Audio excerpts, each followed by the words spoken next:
नमस्कार साथियों, आपका स्वागत है डीबीएम न्यूज़ के आज एक नए कार्यक्रम में। मैं हूं आपका साथी ब्रजेश पवार। दोस्तों, आप जानते हैं जब भी एक देश या इस विश्व का इतिहास लिखा गया या इस इतिहास को जाना गया, तो उस इतिहास में सबसे बड़ा बदलाव अगर किसी ने किया है तो उस वक्त हुआ है जब मनुष्य ने पहली बार कलम उठाई थी। जी हाँ, हम बात कर रहे हैं साहित्य की। जी, हम बात कर रहे हैं उस कलम की जिसने इस समाज को बदलने में अपनी एक अहम भूमिका निभाई। तो आज इस कार्यक्रम का खास विषय भी साहित्य रहने वाला है और इस कार्यक्रम के लिए मेरे साथ हैं आज डॉक्टर सुनील दत्त थपलियाल जी, जो कि साहित्य के क्षेत्र में एक अग्रणी कार्य वर्तमान समय में कर रहे हैं। पहले तो आपका स्वागत है डॉक्टर जी। बहुत बहुत धन्यवाद सर। जी, तो आज हम जो है साहित्य की एक ऐसी बेला पर बात करने के उपलक्ष्य में आपके साथ हैं इस वक्त। और हमारा आज का पहला सवाल आपसे रहने वाला है, क्योंकि एक छोटा सा परिचय तो हमारा रहता है, लेकिन हम चाहते हैं कि थोड़ा सा आप अपना ये जो साहित्यिक जीवन है इसका एक छोटा सा परिचय हमारे श्रोताओं को दें। धन्यवाद। मैं डॉक्टर सुनील थपलियाल, आवाज़ साहित्यिक संस्था ऋषिकेश से आप सभी का हार्दिक अभिनंदन स्वागत करता हूं।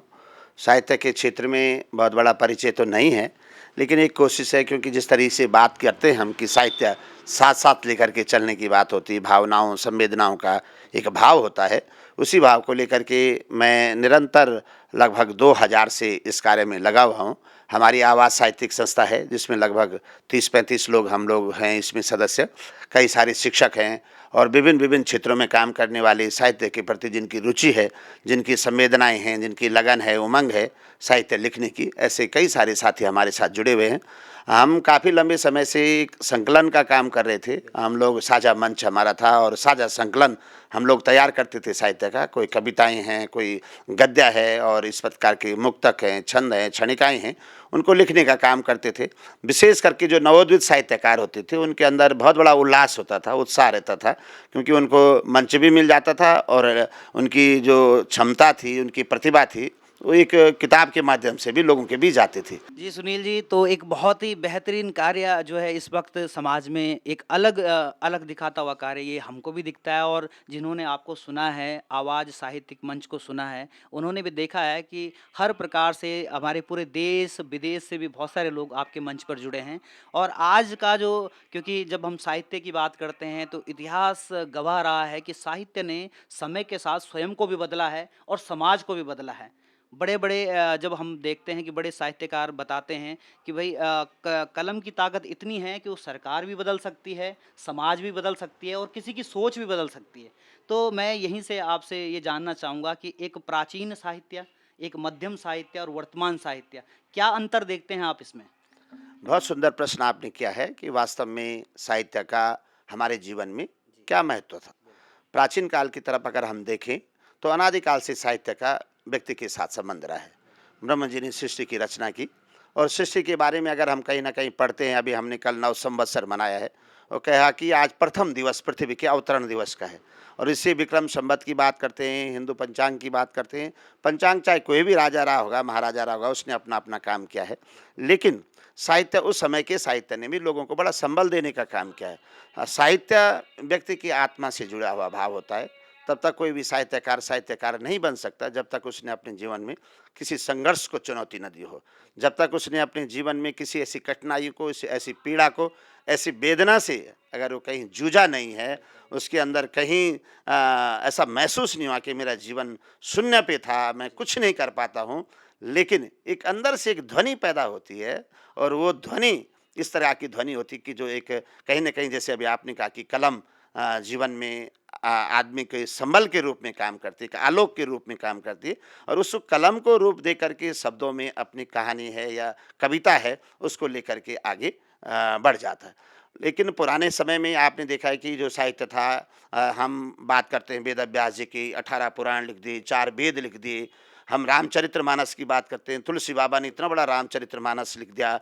हम कालिदास की बात करते हैं, इतने कुमार संभव लिख दिया, रघुवंश लिख दिया, अभिज्ञान संकुतलम लिख दिया। एक व्यक्ति के द्वारा इतना बड़ा काम हुआ साहित्य के अंदर, और कितना कुछ चिंतन था, क्या मनन था, क्या अरणि मंथन था। क्योंकि जिस तरीके से हम किसी यज्ञ की अग्नि को हम अरणि मंथन से निकालते, ऐसे शब्दों की ज्वाला को, शब्दों के आलोक को भी शब्द अरणि मंथन के माध्यम से ही निकाला जाता है। वो साहित्य के जो ऋषि थे, चाहे वो विश्वामित्र थे, वशिष्ठ थे, अत्रि थे, जैमिनी थे, बारामिहिर थे, आर्यभट्ट थे, चरक थे, धन्वंतरी थे, इन्होंने बिना लिखे हुए कोई काम नहीं किया। वो भी अपने में एक साहित्य था, लेकिन उन लोगों ने उतना ही परिस्थितियों को महसूस किया, उतने ही कष्टों को महसूस किया, और उस समय का साहित्य संवेदनाओं से जुड़ा हुआ साहित्य रहा है। जो घटनाएं, जो परिस्थितियां, जो आपदाएं, जो विपदाएं लोगों ने देखी, उसी के साथ उन्होंने अपना अन्वेषण करना शुरू किया है। जो मध्यम बीच का काल आया है साहित्य में, उसमें भी परिवर्तन आया है। परिवर्तन संसार का नियम है। कोई भी विधा है, उसमें परिवर्तन होना जरूरी भी है, और समय के साथ साथ स्वीकारोक्ति भी उसकी मिलती है। अगर हम पुरातन साहित्य को देखें, उसमें तो आज भी नूतनता मिलती है, लेकिन मध्यकाल में जब हम लोग आए, तो मध्यकाल में हमने बहुत सारे साहित्यकारों को पढ़ा। भारतेंदु हरिश्चंद्र से लेकर के, और दिनकर जी से लेकर के, नीरज से लेकर के, बहुत बड़े बड़े साहित्यकार थे, महादेवी वर्मा से लेकर के, और ऐसे बड़े बड़े भृगु ऋषि थे, जिन ऋषियों ने साहित्य के प्रति अपना जीवन समर्पित किया है। और उस समय की जो परिस्थितियाँ थी, हम यानी देश के अंदर आज़ादी की बात करते थे, लोग दास्ता की जंजीरों में जी रहे थे, काफ़ी बड़ी मुश्किलें थी, कठिनाइयाँ थी, परिस्थितियाँ अनुकूल नहीं थी, और उस रूप में उन्होंने उस साहित्य को लिखना शुरू किया, और उस साहित्य ने लोगों के अंदर चुनौतियों को स्वीकार करने की बात करने का, जिस तरह की हम कहते हैं कि हम अगर अपने जीवन में अभ्यास करेंगे तो निरंतर आगे बढ़ेंगे, उस साहित्य ने वही काम किया है। साहित्य के अंदर सबसे बड़ी चीज़ ये होती है कि जो हम लिख रहे हैं उसको लोग कितना पसंद कर रहे हैं, उसको लोग कितना पढ़ना पसंद कर रहे हैं। पढ़ेंगे तभी जब या तो उसमें औज लिखा हो, पढ़ेंगे तभी जब उसमें राष्ट्रवाद हो, पढ़ेंगे तभी जब उसमें कोई वेदना के लिए वेदना से निकलने के लिए कोई मार्ग लिखा हो, अर्थात संवेदनाएं, रस, उत्साह, उमंग, उल्लास, इन रचनाओं के अंदर जब तक इस जिस तरीके से हम कहते हैं ना कि कोई मिठाई बखर के अंदर होती है और उसमें मीठापन होगा, तभी जाकर के लोग उसको खाएंगे, 10 बार बचाएंगे और 10 बार देखेंगे। बिल्कुल साहित्य ऐसे ही होता है। जो साहित्यकार ने बहुत कुछ लिखा है, हमने जायसी की बात करते हैं, पद्मावत लिखा जायसी ने, और जायसी ने इतना कुछ लिखा, आज भी पढ़ते पढ़ते पढ़ते आंसू निकल जाते हैं। हम अगर कालिदास के किसी भी साहित्य को उठा करके देखें, कुमार संभव को देखें, मेघदूत, अभिज्ञान शाकुंतलम को देखें, मेघदूत को देखें, आज भी उसमें अपना ऐसा लगता है कि बिल्कुल ये घटनाएं मेरे प्रति मेरे साथ ही साथ चल रही है। इतना बड़ा मीठापन उसमें, इतना बड़ा उत्साह, इतना बड़ा उल्लास, इतना बड़ा रस। तो साहित्य अनादिकाल में इसीलिए बहुत अच्छा प्रसिद्ध रहा। मध्यकाल के अंदर भी जो समय की व्यवस्था थी, उस व्यवस्था के अंदर रसात्मक जो भाव था, इसलिए उस समय के लोगों ने उसको बहुत पसंद किया है। थोड़ा सा वर्तमान समय की आपने बात की है, बहुत अच्छा प्रश्न आपने रखा। वर्तमान में साहित्य के प्रति थोड़ा सा जो लेखक हैं, मैं ये नहीं कहता हूँ कि वो बहुत अच्छा नहीं लिख रहे हैं। हो सकता है कि हमारे संज्ञान में उनकी लिखी हुई जो बातें हैं उसको समझने में या तो पाठक कहीं ना कहीं अपने को असहाय समझ रहा है, या हो सकता है कि शब्दों की क्लिष्टता, कठिनता उसको नहीं समझने दे रही है, ये भी संभव हो सकता है। लेकिन लगता है कि रसात्मक जो भाव था उसमें थोड़ा बहुत कमी जरूर आई है। आज जो वर्तमान समय में जो हमारा साहित्य बढ़ रहा है, ऐसा नहीं कि साहित्य कम हुआ है, खूब लिख रहे हैं लोग, बहुत अच्छा लिख रहे हैं, लेकिन उसमें रसात्मक भाव, संवेदनात्मक भाव, संवेदनाओं का जो सागर था, वो कहीं ना कहीं थोड़ा उसमें शिथिलता आई। पुराने समय में चिट्ठी लिखते हैं, वो भी साहित्य का एक बड़ा रूप था। उस चिट्ठी को जब लिखते थे और उस चिट्ठी को जब पढ़ते थे, तो पढ़ते पढ़ते लिखते लिखते सारा समूह रोने लग जाता था, जितने सुन रहे हैं, जो लिख रहा वो भी रोने लग जाता था। प्रदेशों से चिट्ठियाँ आई हैं, हम उस चिट्ठी को जब सबके सामने पढ़ते थे परिवार में, तो उस समय भी रोना आ जाता था। तो वो भी साहित्य का एक भाव था। आज वो संवेदनाएं, चिट्ठी पत्री बंद हो गई, सब कुछ खत्म हो गया। तो आज की जो हमारा ई गुरु है, ये तकनीकी बहुत अच्छी आई है। इसने अगर हम अपने दर्शकों तक पहुंच रहे हैं, इसमें इसकी बहुत बड़ी कृपा है। हम 7 समंदर पार भी अपने साहित्यकारों से संवाद कर रहे हैं, वो भी तकनीकी का प्रभाव है। इस तकनीकी को हम प्रणाम करते हैं।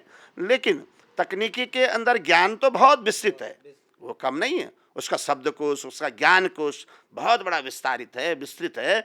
लेकिन संवेदनाओं की जो रस भरी वो हैं, रसीली जो बातें हैं, संवेदनाओं से जुड़ी जो बातें हैं, भावनाओं से जुड़ी जो बातें हैं, विशेषणों से जुड़ी जो बातें, उनका इस ई गुरु में इतना बड़ा प्रभाव नहीं है, और इसलिए थोड़ा सा पाठकों में कमी आई। मैं ये बिल्कुल नहीं कहूँगा कि पाठक नहीं है, पाठक आज भी है। जो साहित्य का व्यक्ति था, जो साहित्य का क्या कहते हैं उसे, एनालिसिस, विश्लेषण करता था, वो विश्लेषण करने वाला तो आपने उस साहित्य का विश्लेषण करा कि पुरातन में ऐसा था, मध्यकाल में ऐसा था, वर्तमान में ऐसा था, वो इसलिए उसको पढ़ रहा है आज। लेकिन जो नया व्यक्ति है उसको आसानी से नहीं पढ़ रहा। हमारे पास कई किताबें, लेकिन किताब जब साहित्यकार छापता है तो बड़ा उत्साह उसके अंदर रहता है कि मेरी किताब आएगी, बाहर जाएगी, ये होगा, सो होगा। लेकिन हमने बहुत बड़े बड़े सिद्ध पुरुषों की किताब, जो वर्तमान के सिद्ध पुरुष हैं, उनकी किताबें भी देखी हैं और उनको भी देखा है कि वो लाइब्रेरियों में कहाँ बैठी हैं, कितने लोगों के हाथों में है। भले वो प्रोत्साहन के लिए जो लेखक है, रचयिता है, उसको संकलन करता है, उसको प्रोत्साहित कर देंगे कि भाई आपने बहुत अच्छा लिखा। तो ये परिवर्तन थोड़ा सा आया है सर। बाकी तो साहित्य में ऐसा नहीं कि साहित्य आगे नहीं बढ़ा, साहित्य निरंतर बढ़ रहा है। भावनात्मक रूप में थोड़ा सा वर्तमान समय में कुछ कमी लगती, हो सकता है कि मेरा अपना विचार हो। बिल्कुल इस मामले में एक सवाल अक्सर कई जगह मुझे भी जाने का मौका मिलता है, तो जो नए युवा हैं या जो वर्तमान पीढ़ी हम कहें, कई बार उनका एक सवाल होता है साहित्य के प्रति, और वो सवाल मैं ज़रूर उनके बिहाफ पर आपसे पूछना चाहूँगा कि जो साहित्य पुरातन समय का था, कि आज लोग गालिब के शेर पढ़ना पसंद कर रहे हैं, नई पीढ़ी, लेकिन आज वर्तमान में उस साहित्य में वो चीज़ क्यों नहीं दिखाई दे रही कि वर्तमान साहित्य का इस्तेमाल किया जाए ऐसी चीज़ों पर, जबकि जो नए युवा पीढ़ी है वो पुराने गालिब के शेर गाना पसंद कर रही है, या जो बहुत पुराने लिखे गए हैं उनको बोलना पसंद कर रही है। या एक आसान तरीका मैं लूँ तो तुलसीदास ने कुछ ऐसा लिखा कि आज घर घर में पढ़ा जा रहा है, बिल्कुल सही। लेकिन आज के साहित्य में वो छोटी सी क्या कमी आपकी नज़रों में लग रही है जिसके वजह से वो घर घर नहीं पढ़ा जा रहा है? कितनी सुंदर बात आपने की, बहुत अच्छा प्रश्न किया आपने। समसामयिक विषय का बहुत शानदार प्रश्न आपका था और ये चिंता आपकी नहीं, ये सबकी चिंता है। ये चिंतनीय विषय भी है कि आज साहित्य क्यों नहीं पढ़ा जा रहा। गालिब के शेर पढ़ रहे हैं लोग। मैंने अभी आपसे यही उदाहरण दिया कि हम लोग कालिदास को पढ़ रहे हैं, रामचरितमानस में तुलसी बाबा को पढ़ रहे हैं, जायसी को पढ़ रहे हैं, लेकिन हम बिहारी को पढ़ रहे हैं। लेकिन वर्तमान समय में हम जो साहित्यकार लिख रहा है उसको पढ़ना पसंद नहीं करें। उस समय के साहित्यकार, मैंने अभी आपसे कहा कि उस समय का साहित्यकार आप किसी को भी उठा करके देखें, उसके जीवन वृत्त को देखें, तो बिना चुनौतियों का कोई साहित्यकार नहीं बना। उसके जीवन की घटनाएं घट गई हैं। तुलसी बाबा को अगर पत्नी दंडित नहीं करती, उनके अंदर एक भाव पैदा नहीं होता, तो मैं समझता हूँ इतना बड़ा जो है वो नहीं लिख पाता, इतना बड़ा महाकाव्य नहीं लिख पाता। वेदव्यास जी के बारे में आप सब जानते हैं कि वेदव्यास जी ने पुराणों की रचना, वेदों की रचना किस रूप में की है, उनके सामने क्या परिस्थितियाँ थी। और भी किसी भी व्यक्ति को विद्योत्तमा की बात करते हैं, उधर कालिदास अगर विद्योत्तमा का परिताड़ना नहीं करता तो उसके अंदर एक ऐसा भाव पैदा नहीं कर। अर्थात जीवन में जब तक कोई भी व्यथा, परेशानी, आपदा, संकट, वेदना, पीड़ा नहीं आएगी, चुनौतियाँ सामने नहीं होगी, तब तक हमारे अंदर एक अच्छा साहित्य पैदा नहीं हो सकता है। उस जमाने के समय के जो लेखक थे, जो रचयिता थे, वो सार तत्व लिखा करते थे और उस सार तत्व के अंदर जैसे हमारे कहते हैं ना कि किसी बर्तन में हमने खाना बनाया तो प्रेशर हो गया, कहीं अनेक प्रकार की चीज़, लेकिन हमने चावल का एक दाना दे करके पूरे बर्तन के अंदर पके हुए चावल का अनुमान लगा दे कि भाई चावल पक गए। वही सार तत्व लेकर के साहित्यकार उस समय का चलता था और उसने अपनी पूरी जो एक सेंट्रल आइडिया भी समझ लीजिएगा आप, या सार तत्व ही समझ लीजिएगा, सार तत्व को लेकर के वो चलता था और उस सार तत्व से वो लोग इतना सुंदर बात उसमें रखे थे कि पूरा निचोड़ उसमें होता था और उसको लोग बहुत अच्छा पसंद करते थे। आज मैंने अभी आपसे यही कह रहा हूँ कि आज का जो वर्तमान का जो साहित्यकार है, ऐसा नहीं कि सभी हों, लेकिन फिर भी अधिकतर शौक के लिए लिख रहे हैं लोग। उनका शौक है। मैं भाई कई लोगों से हम भी पता करते हैं कि भाई साहब आपने साहित्यकार, हम आवाज़ के माध्यम से पूछते हैं कि भाई आप साहित्यकार बने, ये अभिरुचि आपके अंदर कैसे पैदा हो गई? तो कहते हैं हमने शौक देखा, हमारे दोस्त लिखते थे, उनके साथ संगति का प्रभाव हो गया, मित्रता का प्रभाव हो गया, लोगों को देखा, समाज में एक लोकप्रियता हासिल करने का भी एक साधन हो गया। कई लोगों को मंच की दीर्घा में बैठने का भी एक साधन हो गया। कई लोगों के आपके जैसे ये इतना सुंदर काम आप कर रहे हैं, इसके सामने आने के लिए भी हो गया। यानी जैसे मैं ही कहूँ, मैं साहित्यकार नहीं हूँ, लेकिन साहित्य का चिंतक हूँ, साहित्य का प्रशंसक हूँ। हाँ, ये बात सत्य है। मैं अपने जीवन अपने प्राणों के जैसे इसको मानता हूँ। मैं कहता हूँ कि जिस व्यक्ति के जीवन में साहित्य नहीं, वो व्यक्ति है ही नहीं, क्योंकि साहित्य रिश्तों की उपयोगिता को भी दिखाता है। साहित्य समाज में हमारी सत्यनिष्ठता को, हमारी पावनता को, हमारी पवित्रता को कायम रखता है। हमारी सौम्यता को, हमारी शिष्टता को, हमारी विनम्रता को, हमारी अनुशासन को, हमारी मर्यादा को बनाने में बहुत बड़ा योगदान देता है। अगर हम थोड़ा सा देखें कि हमारे जो अमिताभ बच्चन हैं, उनसे एक बार प्रश्न पूछ दिया किसी ने, कौन बनेगा करोड़पति में, कि भैया हमने देखा कि बहुत सारे जो हमारे हीरो हीरोइन होते हैं उनका तो जीवन अलग ही बन चुका है, लेकिन आपने अपने जीवन को कायम रखा है हमेशा हमेशा करके। बड़े अनुशासन के अंदर पूरे परिवार को बांध के रखा है। स्वयं जया जी के साथ आपने पूरा जीवन बिता दिया और आप युग पुरुष बन गए हैं और पूरी दुनिया के अंदर आपकी जय जयकार है। उनका सबसे बड़ा कहना ये था, मेरे पिताजी साहित्यकार थे और वहाँ अपने एक अनुशासन हुआ करता था, वहाँ एक सौम्यता थी, वहाँ एक शिष्टता थी, वहाँ एक सम्मान था और उसी सम्मान ने मुझे यहाँ तक देने की बात की। तो अर्थात कहने का मतलब मेरा ये है कि चुनौतियाँ जब तक नहीं होंगी तब तक हम एक अच्छे साहित्य को नहीं पढ़ सकते हैं। आज का साहित्यकार अपने शब्दों में वो मिठास नहीं ला पा रहा है। चाहे आपके पेज के माध्यम से, आपके चैनल के माध्यम से मैं ये निवेदन करूँगा आज के लेखकों से कि कृपा करके अपने शब्दों में रस भरिए, आनंदानुभूति भरिए। जो साहित्य सुनकर के हमारे अंदर अश्रुपात न हो, वेदनाएं जागृत नहीं हो रही, संवेदनाएं जागृत नहीं हो रही, वो साहित्य किस चीज़ का साहित्य। अगर हास्य में आप लिख रहे हैं, हास्य के कवि आप हैं, हास्य के साहित्यकार हैं, जीवन छलबल हो जाए, रोम रोम में कण कण में हंसी के फावरे छूटने लग जाए, साहित्यकार है। अगर कहीं आपने संवेदनापूर्ण साहित्य लिखा है तो उसके अंदर ये अश्रुपात हो जाए, हमारे शरीर के अंदर क्या हमारा अगल बगल का जो वातावरण है वो ऐसा बन जाए कि मानो लग जाए कि सावन के बादल बरस रहे हो। आज इस चीज़ का अभाव है, इसलिए गालिब को सुनना लोग पसंद कर रहे हैं, उसकी पंक्तियों के अंदर वही है। लेकिन आज का जो व्यक्ति है ऐसा नहीं, आज भी कई बहुत सारे सुंदर लिख रहे हैं। हमारे कुमार विश्वास साहब सारी दुनिया के अंदर जय जयकार हो रही है साहित्य के क्षेत्र में, बड़े अच्छे विद्वान हैं। अमान अक्षर अभी उनका एक चेला था, मैं उसको सुन रहा था, इतना सुंदर लिखता है। ऐसे बहुत सारे हमारे प्रोफेसर लोग हैं, विश्वविद्यालयों के अंदर हैं। आवाज़ पर भी हमने बहुत बड़े बड़े विद्वानों को आमंत्रित किया है, उनकी हमने रचनाएं आज के युग में भी सुनी, बहुत अच्छा लिख रहे हैं। लेकिन फिर भी साहित्य पाठकों के प्रति अगर साहित्य को भेजना है पुरातन के या मध्यकाल के हिसाब से, तो कविताओं में, भावनाओं में सुधार करना होगा। साहित्य को रस के बक्खर जिसको बोलते हैं उसमें रखना होगा, तभी जाकर के वर्तमान साहित्य बच सकता है। वरना आप किताबें 50 छापो, कमी नहीं होती थी। आपको पता है कि पुराने समय में किताब छापना कितना कठिन हो जाता था, आज तो डिग्री लाना भी सरल हो गया है, कोई दिक्कत ही नहीं हो रही है कहीं भी, आप ले आइए।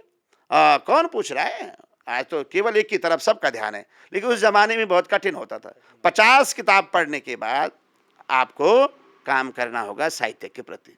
आज थोड़ा सा ये भी परिवर्तन हुआ, आप जानते हैं, ये भी परिवर्तन हुआ कि व्यक्ति केवल सब चीज़ बहुत जल्दी जल्दी प्राप्त करना चाहता है, सस्ती लोकप्रियता आ जाए, मैंने अभी आपसे कहा है। लेकिन इसके लिए संघर्ष करना पड़ेगा, श्रोता बनना पड़ेगा, इसमें अध्ययन करना पड़ेगा।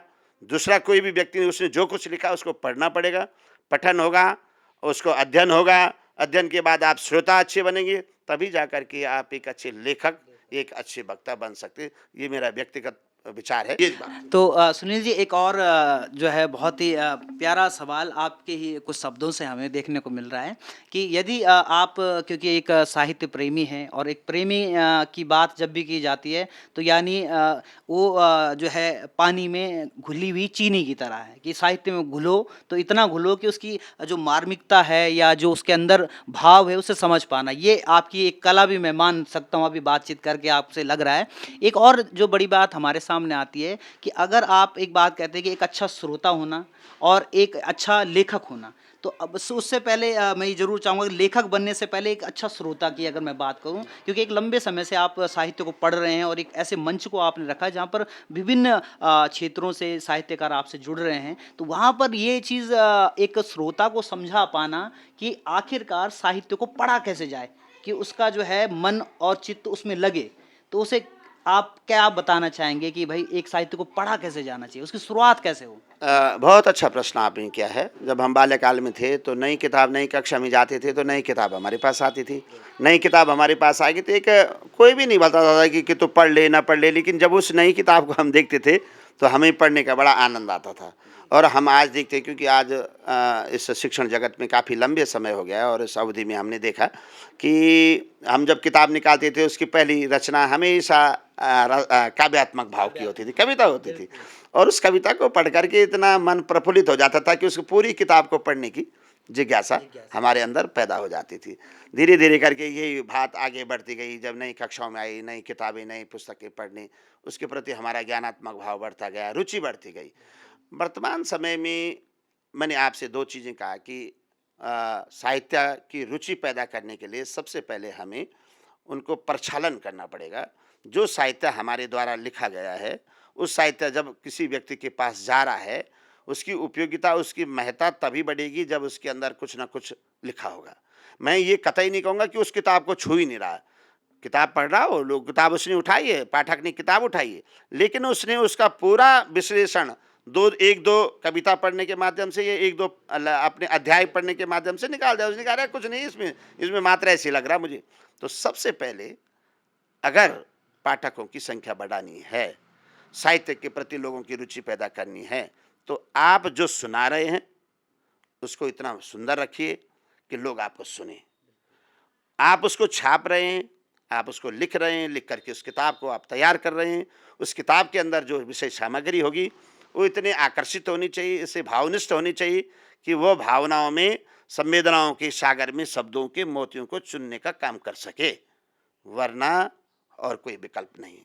दूसरी बात ये एक और है कि जो जिनका ये, मैं ये कतई नहीं कहता कि समाज का सारा व्यक्ति एक ही तरफ चला जाएगा कि केवल साहित्य ही पसंद करेगा। ये पुरातन काल से चला आ रहा है कि अगर कालिदास जी का नाम सारा दुनिया में प्रसिद्ध हुआ है तो उस ज़माने में और भी रहे होंगे, लेकिन कालिदास ने अपना जो लिखा उस भाव का लिखा है। वर्तमान समय में मेरा ये कहना है कि कुछ लोग शौक के तरीके से लिख रहे हैं, किसी कोई अपना प्रसिद्धि के लिए लिख रहे हैं, लेकिन वास्तव में जो साहित्यकार लिख रहा है उसको इस तरीके से लिखना चाहिए कि लोगों की समझ में वो आ जाए। हमें जो चीज़ तैयार करनी है, चाहे हम बोल रहे हैं, चाहे हम अपनी कविता का पाठन कर रहे हैं, अपनी कविता छप रही है, हम किताब दे रहे हैं, उसके अंदर ये भाव जरूर होना चाहिए कि हम क्या लिख रहे हैं कि वो पढ़ने वाला उसे पढ़ के दोबारा पढ़ सके। सबसे बड़ा अभाव आज की तिथि में यही है कि मैंने कोई कविता लिखी तो कहीं गूगल से या किसी इधर उधर के माध्यम से शब्दों का संयोजन करके, उसका बैलेंस बना करके लिख करके तो दे दिया, लेकिन पाठक ने उसको एक बार जब पढ़ा, दूसरी बार से उसकी रुचि पैदा नहीं हुई। इसके लिए जो बनना चाहता है, कभी जो बनना चाहता है साहित्यकार, तो उसे कोशिश करनी पड़ेगी। कोशिश कर हल निकलेगा, आज नहीं तो कल निकलेगा। अर्जुन सा तीर थाम ले, मरुस्थल में भी जल निकलेगा। लेकिन जब तक कोशिश नहीं करेगा, जब तक प्रयास नहीं करेगा, तो मरुस्थल में जल कभी भी नहीं निकल सकता है। साहित्य ऐसा समंदर है, उस समंदर के अंदर मोतियों को मिलना आसान नहीं है, उसके अंदर डुबकी लगानी पड़ेगी। अगर उसके अंदर कपड़ों तक भी लगाना पड़ेगी। ये चिंता नहीं होनी चाहिए कि मैं कहाँ हूँ, रात के कितने बजे। जब हम कभी लिखते हैं, मैं नहीं कहा ना मैं तो साहित्यकार नहीं हूँ, लेकिन प्रशंसक जरूर हूँ। कभी कोई आर्टिकल्स, कोई ऐसा सामग्री हमारे पास है, रात के 1-1, 2-2 बज जाती, ये चिंता घर के लोग कहते भाई सो जाओ, अब सुबह जाना है, ये करना। पर हम इतना दक्षित भाव से बन जाते हैं कि थकान के बावजूद भी हम उसको लिखते हैं। आज हम आवाज़ का जो पेज चला रहे हैं, उसकी मैं आपको बताऊं कि इतना कठिन हो जाता है। आप तो स्वयं इस काम को करें, काफ़ी कठिन है। आपने सारा काम छोड़ करके अपना इस पे आ गए। ऐसे ही होता है कि उसमें कि हम लोग भी बड़े परेशान रहते हैं। कभी कभी घर गृहस्थी का जीवन है, काफ़ी परेशानियाँ हैं जीवन के अंदर, लेकिन फिर भी हम जब उसके पास जाते तो ऐसा लगता है मानो किसी मंदिर की पूजा कर रहे होंगे, किसी भगवान की पूजा कर रहे हो। इतना जनता जनार्दन हमें देख रहा है, हम इतने लोगों से संवाद कर रहे हैं, तो ये सब भावनाओं पर आधारित है। हमारी भावनाएं पावन होनी चाहिए, हमें कोशिश करनी चाहिए, अपने अंदर उमंग लानी चाहिए, उल्लास लाना चाहिए, न कि केवल गूगल गुरु की कृपा पर हमें नहीं रहना चाहिए, बल्कि पुस्तकों का अध्ययन करना पड़ेगा, तभी आप दूसरी किताबों को पढ़ सकते हैं। श्रोता बनिए, कभी कभी नहीं सुना हम अपनी, मैं आपको बता रहा हूँ, मैं अपनी सुनाना चाह रहा हूँ, लेकिन दूसरे की नहीं सुनूंगा तो नहीं, मैं एक अच्छा साहित्यकार कभी नहीं बन सकता हूँ। इसके लिए हम लोगों को काम करना पड़ेगा। और सुनील जी, ये भी ज़रूर जानना चाहेंगे कि जब हम मैंने पहली एक लाइन से भी शुरुआत की थी कि एक साहित्य वो है जो समाज में बड़े बदलाव लाने का भी प्रयास करता है, और इतिहास ने भी हमें बताया है कि हर बार जो है साहित्यकार ही थे जिन्होंने उस वक्त की जो परिस्थितियाँ थी उनको वर्तमान को बताया हमेशा से। तो क्या लगता है अभी जो वर्तमान का साहित्य चल रहा है, ये समाज को बदलने में इसकी भूमिका कितनी रहने वाली है आपके अनुसार? बहुत सुंदर प्रश्न आपने किया है। हमेशा साहित्य ने उस देश परिस्थिति काल को बदलने का काम किया है। आज़ादी की हम थोड़ा सा बात करें कि आज़ादी में जहाँ लोगों के घर घर तक पहुँचाने का काम किया। उस ज़माने में तकनीकी और नहीं थी कोई, हमारे जो हम आज इलेक्ट्रॉनिक मीडिया जिसको कहेंगे, उस ज़माने में इतना नहीं था। प्रिंट मीडिया भी इतना नहीं था, मुद्रण की संस्कृति बहुत कम थी, लेकिन लोग एक दूसरे के संदेश को कैसे पहुंचा पाते थे। जब धीरे धीरे मुद्रण की संस्कृति में सब कुछ बदलाव आता रहा और लोगों ने लिखना शुरू किया, विचारों का आदान प्रदान शुरू हो गया, तो संदेश जाने लगे लोगों के अंदर। पढ़ करके एक उत्साह पैदा होने लगा। हम देश की आज़ादी की बात करें, जितने एक स्वतंत्रता संग्राम सेनानी ने आंदोलनों और लाठी डंडों की मार खा करके आज़ादी के लिए लड़ाई लड़ी है, उतने एक साहित्यकार ने रात भर शब्दों का अणि मंथन करके मस्तिष्क में शब्दों को लिख करके जन चेतना के संवाहक के रूप में काम किया है। अगर वो जन चेतना के रूप में काम नहीं करता तो मैं समझता कि कभी भी साहित्य लोग देश की स्थिति परिस्थिति को समझते नहीं। प्रेम जी, श्री राम शर्मा, डॉक्टर अतुल शर्मा के पिताजी हमारे बहुत अच्छे साहित्यकार, उनको हमने काफ़ी करीब से पढ़ा। डॉक्टर अतुल शर्मा आप जानते हैं, बहुत बड़े कवि हैं, जन कवि हैं, और उनके पिताजी श्री राम शर्मा थे। उनको पढ़ने का हमें बहुत शौक है, क्योंकि भाई साहब से हमारा बड़ा लगाव है, और जब उनसे लगाव है तो उनके पिताजी की जो पुस्तकें थी उनसे भी बड़ा लगाव था। वो अपने जीवन को इतना समर्पित कर गए उसमें कि उन्होंने उस समय की जो कुछ लिखा है, इतना सुंदर लिखा कि लोगों के पहाड़ों की कंदराओं कंदराओं तक भी आज़ादी के लिए क्या करना चाहिए उसकी आवाज़ पहुंचने लगी। जनगीतों को लिखा और वो जनगीत नुक्कड़ों पर गाए जाने लगे, घर घरों में गाए जाने लगे, रेडियो के माध्यम से गाए जाने चाहिए। उस समय की जो व्यवस्था थी उस व्यवस्था के माध्यम से आगे बढ़ जाने लगे, तो लोगों के अंदर एक चेतना पैदा हुई। तो साहित्य ने देश, परिस्थिति और काल के अनुसार लोगों का परिष्करण किया है, लोगों के अंदर चेतना जागृत की है। और मैं ये बिल्कुल आज थोड़ा सा भाव अलग आ गया है, लेकिन ऐसा नहीं है कि आज का साहित्य इतना खत्म है, बेकार है कि हम बोलेंगे कि वो आगे की पीढ़ी को नहीं ले सकता। व्यक्ति की प्रतिभा जिस रूप की है, उसकी मेधा, उसकी प्रज्ञा, उसका दिमाग जिस रूप से काम करता है, वो जो चाहता है उसी को ढूंढता है। जित ढूंढे तित पाए, अर्थात जो चीज़ ढूंढोगे वही चीज़ मिलेगी। आने वाला जो हमारे व्यक्ति साहित्यकार होंगे, आने वाले समाज के लिए जो काम करेंगे, वो अपना साहित्य बहुत ही व्यवस्थित, संतुलित, अनुशासित, मर्यादित और उसके अंदर संवेदनाओं का सागर के जो मोती हैं उनको भर करके आने वाली पीढ़ियों को परोसेंगे। कि दूर समंदर में जाकर कहाँ ना हो, खड़ी तट पर नदी सोचती है, न लौरी है न परियों की कहानी, न बचपन है न पहले से जवानी, बुढ़ापा और बूढ़ा हो गया है, अकेली सी हो गई जिंदगानी, क्या आती सदी को मुंह दिखाऊं, जाती सदी ये कहती है। हमारा साहित्य कहता है कि हमारी जो पीढ़ी आगे है ना, और पीछे वाला उसको कुछ देगा नहीं तो वो कभी माफ नहीं करेगी। इसलिए उसको अपनी जो विरासत के लिए अपना साहित्य तैयार करना है। सारी दुनिया को साहित्यकार नहीं बना सकता, लेकिन जो साहित्य की विधा को शिखर तक ले जाने का काम करेंगे, उस ज्योति को चाहे कितने भी आंधी आ जाए, कितने भी तूफान आ जाए, बवंडर आ जाए, वो अपनी हथेलियों को जला करके भी उस चिराग को बचा करके आगे के समाज को देगा। क्या लग रहा है आपको कि उत्तराखंड का साहित्य यानी गढ़वाली, कुमाऊनी, जौनसारी बहुत सी बोलियां जो जगह जगह पर बदल रही है, और उसमें नया साहित्य बहुत ही कम देखने को मिल रहा है, क्योंकि अगर आप नॉर्मल किताब देखने जाते हैं बाजार में तो गढ़वाली साहित्य की बहुत कम है, कुमाऊनी साहित्य की थोड़ा कम है, लेकिन उसको बढ़ाने का क्या प्रयास आपकी नज़रों में जो दिखा हो, थोड़ा सा वो भी हमारे दर्शकों को बताएं। बहुत अच्छा प्रश्न आपने किया। हम अपने स्थानीय आधार पर अपनी मातृभाषा की तरफ हम लोग आए हैं, दूध मुँह बोली जिसको हम कहते हैं।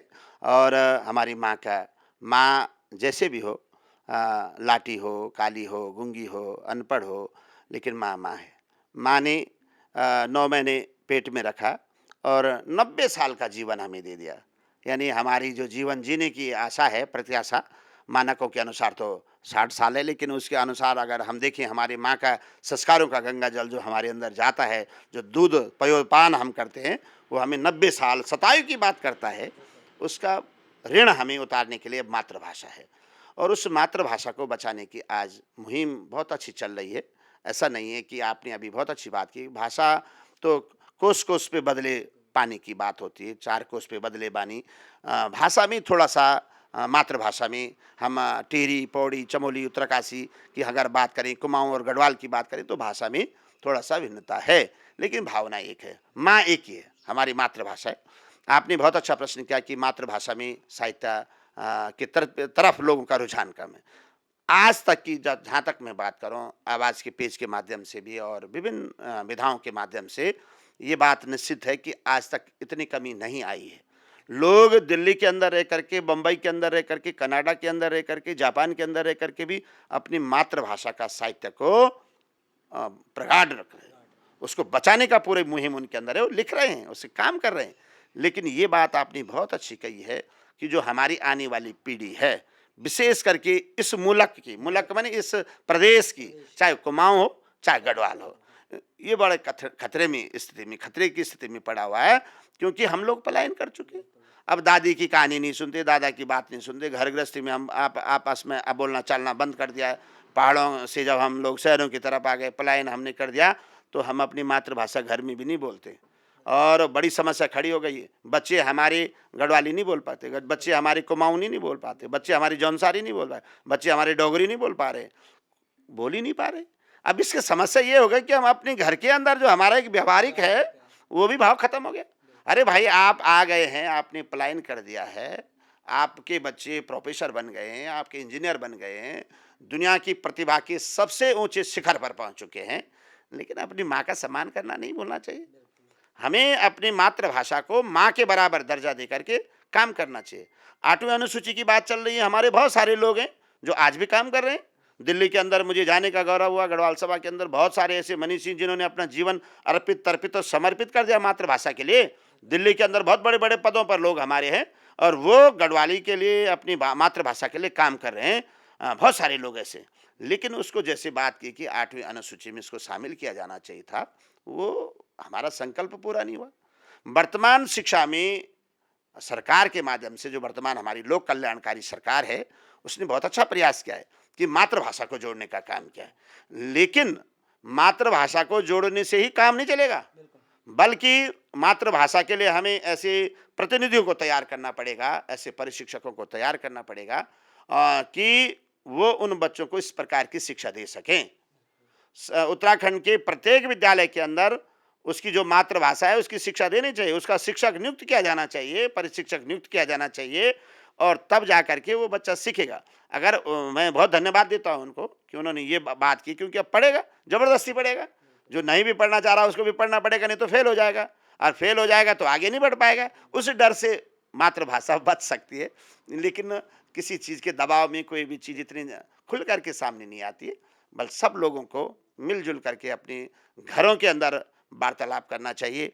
और हमारे जो गायक हैं, विशेष करके गणरत्न नरेंद्र सिंह नेगी जी की मैं बात करूं, उन्होंने जो शब्दावली दी है हमारी मातृभाषा के लिए, उन्होंने अपने गीतों के अंदर जो भावनाएं दी हैं।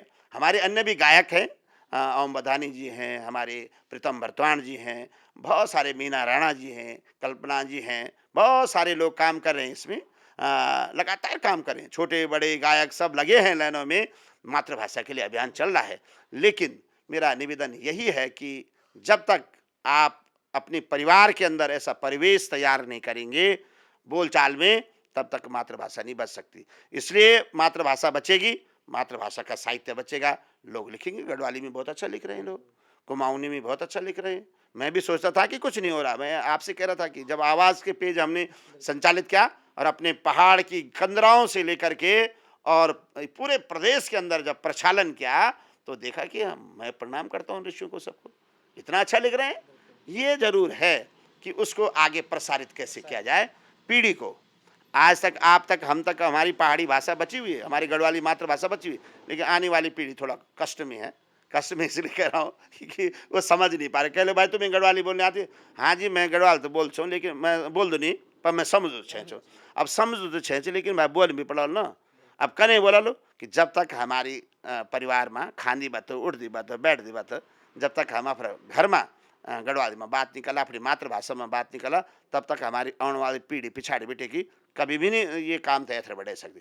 ये मेरे निवेदन है आपका ये चैनल का माध्यम से भी कि हमारा उत्तराखंडी भाई बहन जख भी है ना, अपनी मातृभाषा में जरूर बातचीत करा बच्चों का दगड़ा में, और तभी देखते हैं हम ऐसे बढ़े सकते हैं। साथियों, इस कार्यक्रम में आपने सुना साहित्य का एक प्राचीन से वर्तमान समय का एक दौर, और एक समय और समय के साथ साहित्य कैसे चला है और उसके साथ हमारा लोक साहित्य कैसे चला है। तो आज हमारे साथ थे डॉक्टर सुनील दत्त सल्याल जी। तो बहुत बहुत धन्यवाद सल्याल जी। आपका बहुत-बहुत धन्यवाद। प्रणाम करता हूँ आपको, आपने बहुत अच्छी मुहिम ये चलाई है और होना चाहिए इस प्रकार का चिंतन-मनन होगा तो निश्चित रूप से समाज के अंदर एक जागृति आएगी। साहित्य के क्षेत्र में, अन्य क्षेत्रों में भी जो भी क्षेत्र होते हैं व्यक्ति के, उन क्षेत्रों में अच्छी जागृति आएगी, जन चेतना आएगी और लोग अपने इन मूल्यों को समझने की कोशिश करेंगे। बहुत-बहुत धन्यवाद, आपका आभार। साथियों, आज के कार्यक्रम में बस इतना ही और आगे फिर एक नए अध्याय के साथ और एक नई व्यक्तित्व के साथ हम पुनः आपके साथ शामिल होंगे इस खास कार्यक्रम में। आज के लिए इतना ही। धन्यवाद।